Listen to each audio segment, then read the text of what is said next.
Now, I am excited to share with you my own theory on the synoptic problem. I'll be drawing upon arguments and evidence from the previous videos in this series, and my aim is to present a theory that is consistent with all 10 major categories of evidence considered in the second video, and to do so in the simplest manner possible without multiplying entities beyond necessity. I recognize that some will be saddened that at points I have come out in disagreement against positions held dear by the scholarly community today.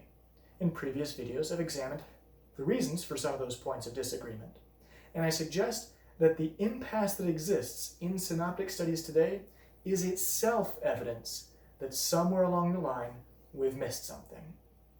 That being said, if I have discovered anything in the field of synoptic studies, it has come through standing upon the shoulders of giants. Many individuals have made substantial contributions to this discipline, and many parts of my theory will look familiar because it draws upon the work of earlier scholars. I'm indebted to them for their work. I also make modifications to their theories where I believe it is necessary to bring the theory into alignment with the breadth of evidence available to us today. I've named my theory the Clementine Hebrew hypothesis, acknowledging the important role of the testimony of Clement of Alexandria and the Hebrew language in solving the synoptic problem. I can outline my theory in 5 points. Number 1, the Gospel of Matthew was written first in Hebrew, not Aramaic, Hebrew. Number 2, the Gospel of Luke was written second in Greek, using Matthew as a source. Luke was careful to preserve much of the Hebrew structure of the source material. Number 3, Mark was written third in Greek, influenced by both Matthew and Luke. But it was not a rote copy-paste exercise from the scroll of Matthew and the scroll of Luke. No, Mark is a record of preaching, which was heavily influenced, both at the spoken and written stages, by Matthew and Luke. The oral nature of Mark jumps off the page throughout this document. We considered some of this evidence in our video on Mark and priority. Why then has Mark's place in the synoptic problem been so difficult for academia to crack? Perhaps because too often we try to define Mark's method with laboratory precision. I suggest that Mark didn't come from a pristine laboratory, but from the far messier real world of extemporaneous preaching and human memory. Number 4, the Gospel of Matthew occupied a place of prominence, and there were those who wanted to use it among people who didn't know Hebrew. And so there was need to translate it into Greek. Now, there may well have been various efforts to translate some or all of Matthew into Greek, but there came a point, well within the first century, when the church found it needful to commission a thorough, well-written, official translation of the primary gospel, the Gospel of Matthew, into Greek. The translator or translators were skilled. They made reference to existing written Christian documents in Greek. In particular, they regularly referenced the Greek of Mark in their translation of Matthew. There will be those who say, no, Greek Matthew cannot possibly be a translation. We'll discuss this and other objections to the Clementine Hebrew hypothesis in the next video in this series. For now, I will simply point out that once we are open to the possibility that Jesus could indeed have taught in more than one language, the idea that Matthew is a translation is indeed possible. With just those 4 points, we already have what could be its own freestanding hypothesis on the synoptic problem that is able to explain a greater breadth of evidence than its peers. Let's look back at the 10 categories of evidence from video 2 and how this theory accounts for them. The first 2 we'll look at are the shorter length and the less polished Greek of Mark. We discussed this in detail in the video on Mark and priority, and we found that this evidence is readily accounted for by the oral nature of Mark, without any of the difficulties inherent in asserting that Mark was written first. The next 2 we'll look at are editorial fatigue and borrowed words. We have the perplexing problem of multi-directional evidence. It looks like Matthew's influencing Mark and Mark is influencing Matthew. How does that work? We previously mentioned the work of eminent New Testament scholar Theodor von Zahn.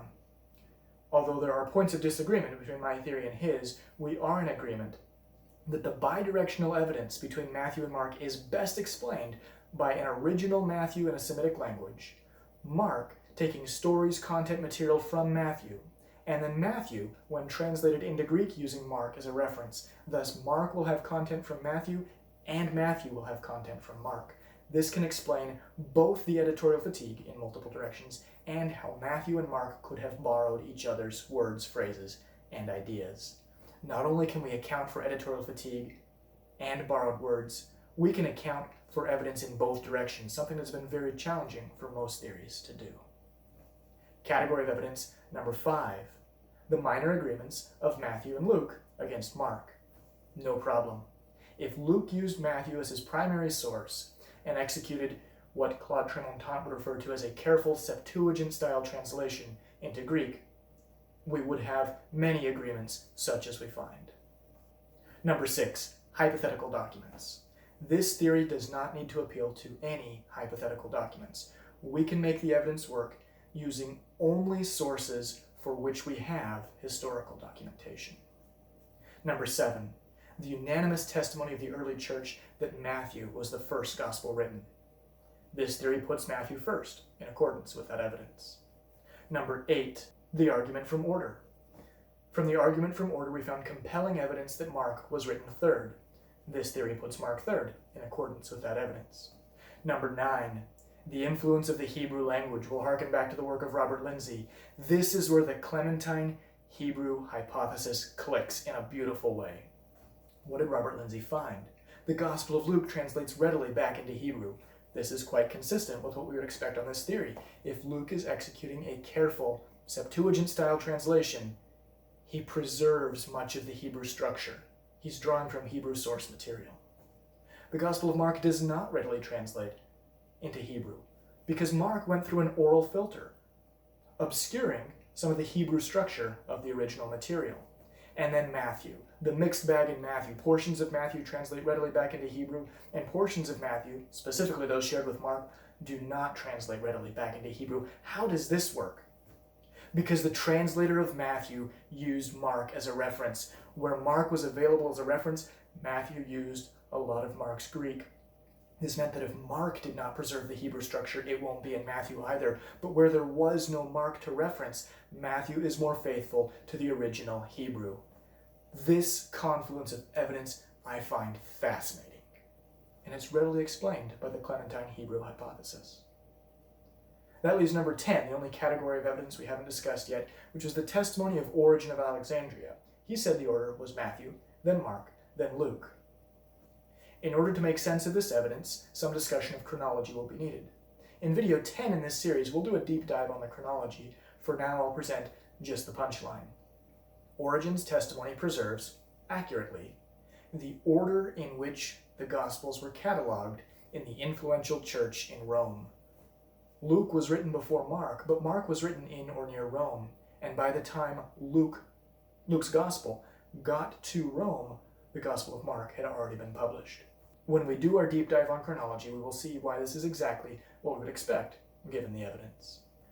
We're consistent with all of the evidence on this theory, and it's remarkably simple. Now, I mentioned 5 points, we've only considered 4. The first 4 could be considered a freestanding hypothesis on the synoptic problem with explanatory power greater than any of its peers. I suggest, however, we can refine our statement a little bit further, be even more precise and fully consistent with the evidence by adding a 5th point, the most controversial of the 5. And that is this, that Hebrew Matthew, Greek Luke, and Greek Mark were all written prior to Paul's arrival in Rome, circa AD 60. Now, some in New Testament scholarship will say, oh no, pre-60, I wouldn't dream of looking there. With all due respect, that is why you have not found the solution. When academia refuses to consider a hypothesis, no matter how great its explanatory power, because that hypothesis is inconvenient, this is when we exit the realm of scholarship and enter the realm of dogma.